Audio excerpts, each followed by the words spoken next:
My name is Leah. Sitting at the dining table, chaos surrounds me. Family members are in an uproar, voices raised in shock and accusation. The once orderly family gathering has turned into a maelstrom.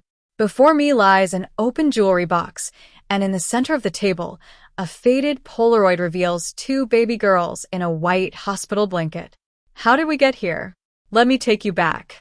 I'm part of the Thompson family, a well-established clan in Denver.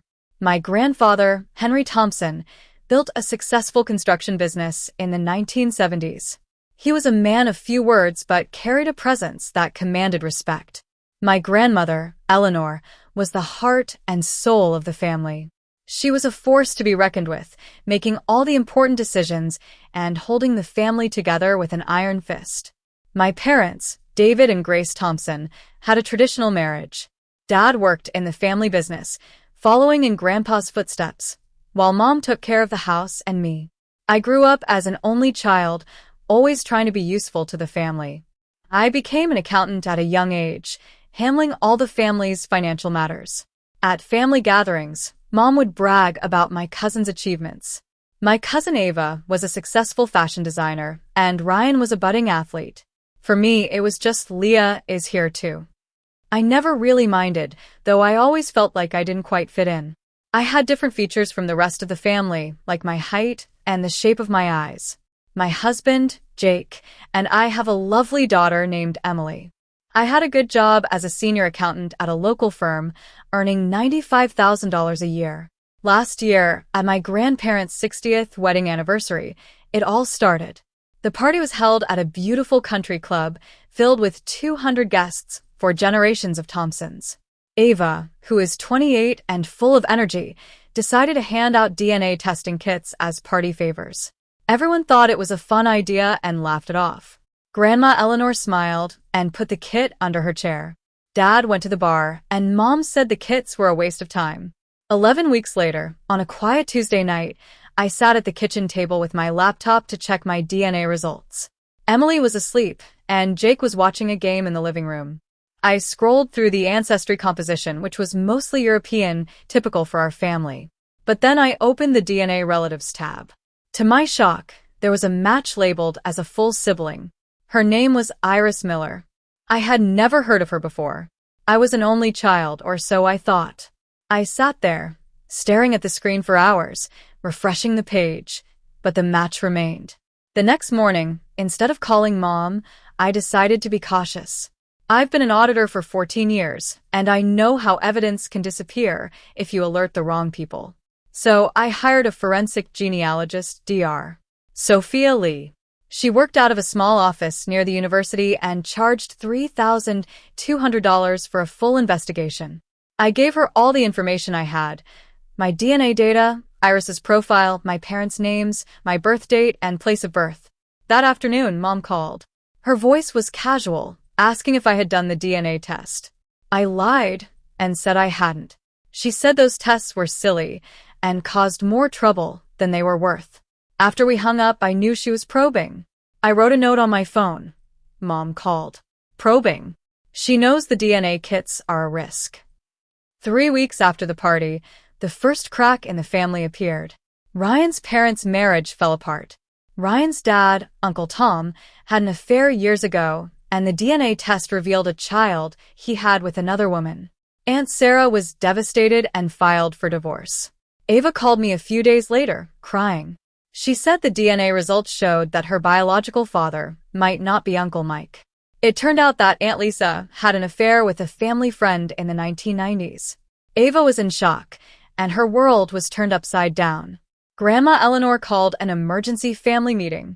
She stood at the head of the table, wearing her reading glasses and holding a piece of paper. She said the DNA tests were lies and that we should delete our accounts. She warned us not to dig into family secrets. I said nothing, but I noticed her glance at the jewelry box on the mantel behind her. That night, I told Jake about Iris. He was as shocked as I was. I also realized that if Iris was my sister, she had a legal claim to the family trust. Grandpa Henry had set up the trust to distribute assets equally among direct line descendants. And great Aunt Mildred's estate worth $47,000, was supposed to go to the oldest grandchild. If Iris was born before me, she would be the rightful heir. For weeks later, Dr. Lee called me into her office.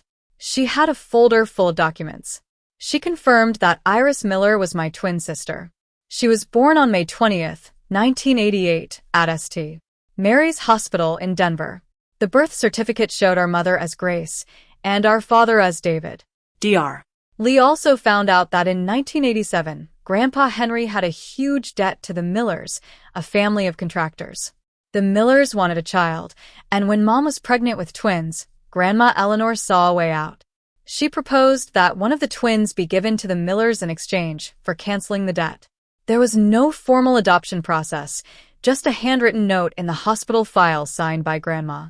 I was furious. I drove to Mom's house the next day, asked her if she had ever been pregnant before me. She looked me in the eye and lied, saying I was her first child. I could see the practiced grief in her eyes, but I didn't push. Ava called me a few days later. She told me that the estate lawyer was reviewing Great Aunt Mildred's will because of all the DNA results. I decided to tell Ava about Iris. She was shocked, but immediately said she was on my side. Dr. Lee delivered the final report. The hospital intake form showed that Mom gave birth to 2 healthy baby girls. One stayed with us, and the other was taken away at 11:45 p.m. At the family's request. I was heartbroken. My family had kept this secret from me for 36 years. I found Iris on LinkedIn. She was a nurse at a local hospital. We looked so alike, it was uncanny. I wrote her a letter, telling her I believed we were sisters and that I had documentation to prove it. 5 days later, she called me. We talked for hours. She told me about the Millers, who had raised her with love. She had tried to find her birth family before but had hit a dead end because Mom had removed the county file in 2005, the year consumer DNA testing became popular. After I met Iris, the gaslighting started. Mom called, saying I was causing stress to the family and that Grandma was having chest pains. Dad texted, telling me to stop my investigation. A cousin I hardly talked to sent a message in the family group chat, telling me to let sleeping dogs lie. I muted the chat. Ava was the only one who stood by me. Grandma sent me a cease and desist letter, threatening me with legal action for talking to Iris.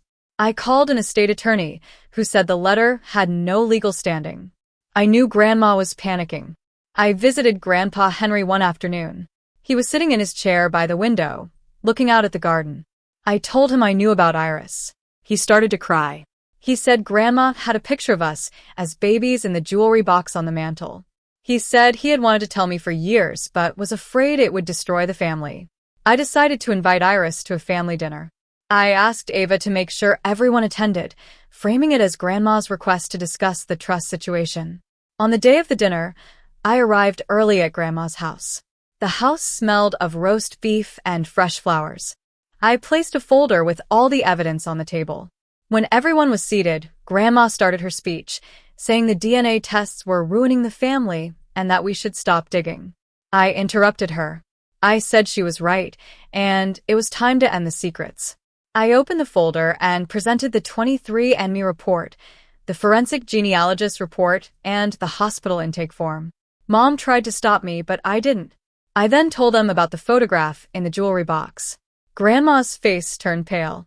I walked to the mantel, picked up the jewelry box, and opened it. There was the Polaroid of me and Iris as babies. I held it up for everyone to see. The room fell silent. Then, I sent a text to Iris. A few minutes later, the doorbell rang. Iris walked in. She looked just like me. Mom let out a gasp, and Grandma sat there in shock. Iris introduced herself to Mom. Mom was speechless. Grandpa reached out to Iris, saying he was sorry. The room was in chaos. Everyone was shouting, asking questions. I stood up and said that Iris was a part of the family and had the same rights as all of us. I also reminded them about Great Aunt Mildred's estate. Grandma tried to say it didn't change anything, but I knew the truth had finally come out. I picked up the Polaroid and said that Mark and I were taking some time away from the family. Iris and I had 36 years to catch up on. When they were ready to tell the whole truth, they knew where to find me. 3 months later, the dust was still settling. The trustee reviewed the evidence and added Iris to the family trust. Great. Aunt Mildred's estate was redirected to Iris. Grandma hasn't spoken to me or Iris since that dinner. Mom called to apologize, but I'm still not sure if I can forgive her. Dad sent a text saying he wished he had been braver. Iris and I have dinner every other Saturday at a diner. We're learning about each other, and I've found a sister I never knew I had. The truth may have shattered the family's false image, but it also gave me a new beginning.